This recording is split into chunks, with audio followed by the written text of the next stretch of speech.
La Côte d'Ivoire a levé 1000 milliards 140 millions de francs CFA lors d'un roadshow conduit par le Premier ministre Amadou Gon Coulibaly. Lors d'une conférence de presse, le Premier ministre a donné les raisons du succès de cet eurobond souscrit au-delà des attentes. Et puis, depuis quelques jours, la ville de San Pedro, dans le sud-ouest de la Côte d'Ivoire, est économiquement coupée du reste du pays. Et pour cause, la destruction par la pluie du pont qui reliait San Pedro à Grand Bérébi, une zone de forte production.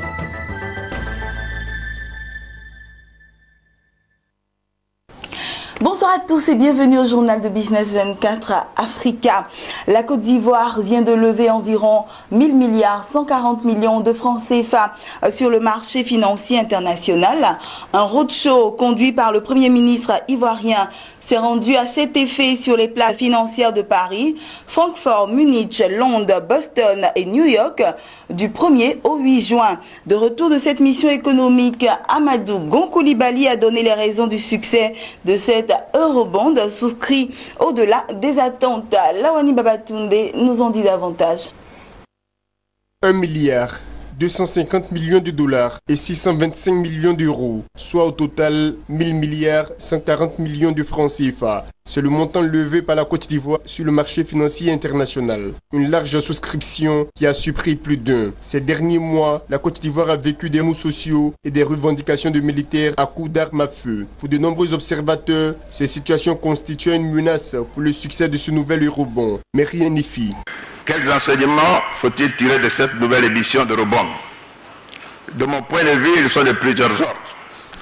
Tout d'abord, le témoignage du leadership du président de la République et de l'adhésion de la communauté financière internationale à sa vision de transformation de l'économie et de la société ivoirienne.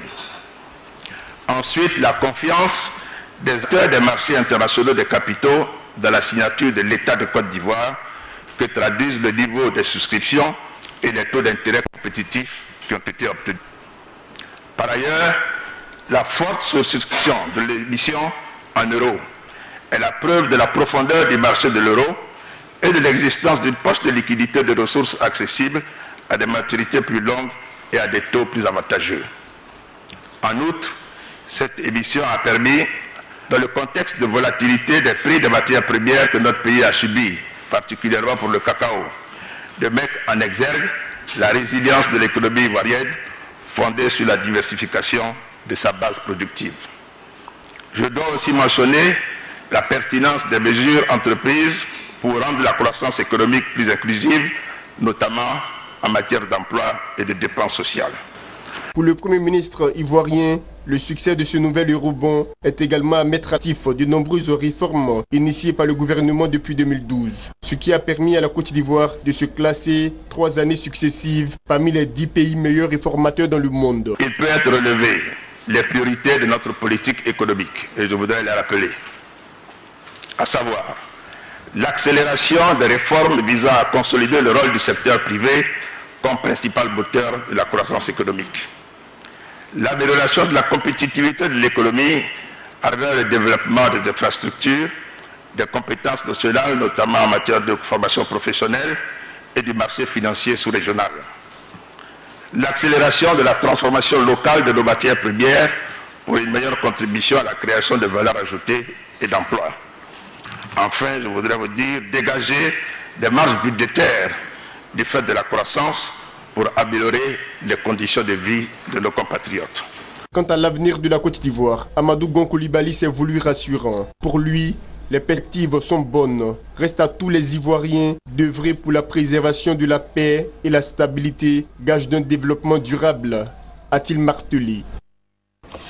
Depuis le mardi 13 juin dernier, San Pedro, situé dans le sud-ouest de la Côte d'Ivoire, est économiquement coupé du reste du pays. Coupé du reste du pays suite aux pluies qui ont détruit le pont qui la relie à Grand Bérébi, une zone de forte production agricole.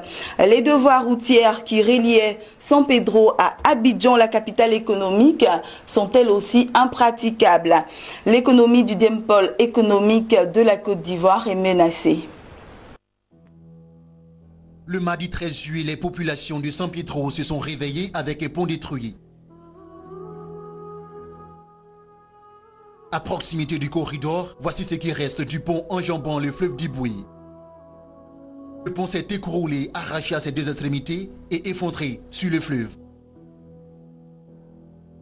L'affaissement du pont du corridor Bérébi est la conséquence des fortes pluies dans la région. San Pedro est une ville portuaire, deuxième zone économique de Côte d'Ivoire. La destruction de ce pont est un coup porté à l'économie de toute une région, car le pont est le seul moyen qui relie San Pedro à la sous-préfecture de Grand Bérébi et au département de Tabou, deux zones de forte production agricole. Mais il faut signaler que toute la région de San Pedro est touchée, parce que toute l'économie est bloquée depuis lundi. Parce que tout est bloqué en brousse. Tous les produits sont bloqués. Vraiment, nous sommes désolés à partir du moment où tous nos produits sont bloqués. On ne peut pas évacuer nos produits. Actuellement, nous avons des produits qui sont stockés au magasin. Donc vraiment, nous attirons l'attention de la communauté. Ils n'ont qu'à appeler les autorités. Ils vont venir arranger le pont là. Parce que nos marchandises se gâtent trop. Depuis le pont est coupé, vraiment, on n'arrive pas à travailler. La ville est paralysée. Pour l'heure, seuls les piétons osent tutoyer la mort en s'aventurant dans la traversée dangereuse du pont cassé. Et les populations ne sont pas au bout de leur peine. Les deux voies routières qui relient San Pedro à Abidjan, la capitale économique, sont elles aussi impraticables, subissant la furie des pluies diluviennes.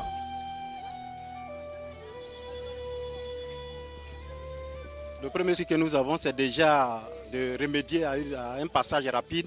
Le ministre ivoirien des infrastructures économiques Amédée Kouakou a annoncé mercredi des travaux de déviation. l'AGEROUTE, l'agence de gestion des routes, a dépêché des équipes sur le terrain. Objectif, rendre au plus vite accessible toute la région de San Pedro qui abrite le deuxième port du pays, un port réputé pour son exploitation de cacao, de café, d'anacarde, mais aussi de grumes en provenance des zones forestières. Quant au secteur touristique dont San Pedro rêve d'en faire un fleuron, il peut prendre des vacances car la saison des pluies ne fait que commencer et d'autres infrastructures ne sont pas à l'abri des intempéries.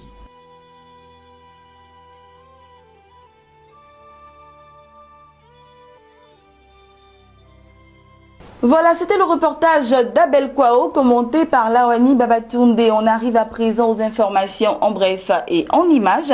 Au Ghana, le risque de surendettement pourrait s'accroître à l'issue de la prochaine émission obligataire prévue par le gouvernement selon le Fonds monétaire international FMI. Cette alerte de l'institution financière intervient quelques semaines après l'annonce faite par Accra selon laquelle l'exécutif pourrait aller très prochainement sur le marché des obligations libellées en monnaie locale. Actuellement, les autorités ghanéennes sont en discussion avec l'institution basée à Washington autour des thèmes d'un programme de soutien triennal de la dette publique qui devrait prendre fin en avril 2018. On poursuit avec ceci. À cause de l'incapacité des membres de l'OPEP à accentuer la réduction de leurs offres, la production du cartel a augmenté d'environ 336 100 barils par jour au terme du mois de mai, pour se porter à 32,1 millions de barils par jour. Il faut noter que cette augmentation est essentiellement portée par un regain de l'activité d'exploitation au Nigeria et en Libye.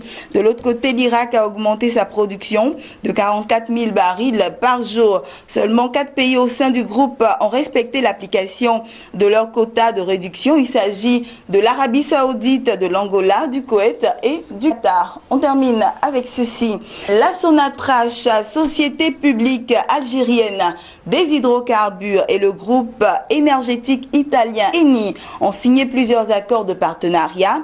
C'est ce qu'indique un communiqué de Sonatrach.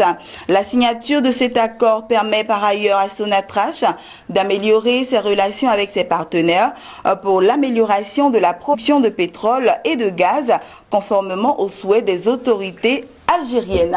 Voilà, c'est ici que nous mettons fin à ce temps d'information. Je vous souhaite une suite de programmes sur notre chaîne de télévision Business 24 Africa et je vous donne rendez-vous vendredi 21h.